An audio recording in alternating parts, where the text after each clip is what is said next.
નમસ્કાર દર્શક મિત્રો, હું છું એન્કર અર્પિતા પટેલ. દેશભરના તાજા અને સચોટ સમાચાર આપણી ભાષામાં જોવા માટે A1 અભિપ્રાય ન્યૂઝમાં આપનું હાર્દિક સ્વાગત છે.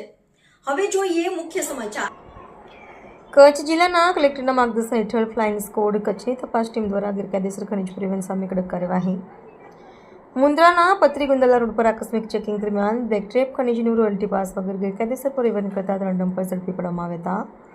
તપાસ દરમિયાન બહાર આવ્યું કે વાહનોમાં જરૂરી દસ્તાવેજો વિના ખનીજનું પરિવહન કરવામાં આવી રહ્યું હતું. ટીમે તાત્કાલિક કાર્યવાહી કરીને 3 ડમ્પરને સીઝ કરી પ્રાગપર પોલીસ સ્ટેશન ખાતે કસ્ટડીમાં સોંપી દીધો છે. આ મામલે આગળની કાયદેસરની કાર્યવાહી હાથ ધરવામાં આવશે. ફ્લાઇંગ સ્કોડની આ કામગીરી દરમિયાન અંદાજે ₹65 લાખ જેટલો મુદ્દામાલ જપ્ત કરવામાં આવ્યો હોવાનું જાણવા મળ્યું છે. જિલ્લા પ્રશાસન દ્વારા ગેરકાયદેસર ખનન અને પરિવહન સામે સખત પગલાં લેવામાં આવી રહ્યા છે.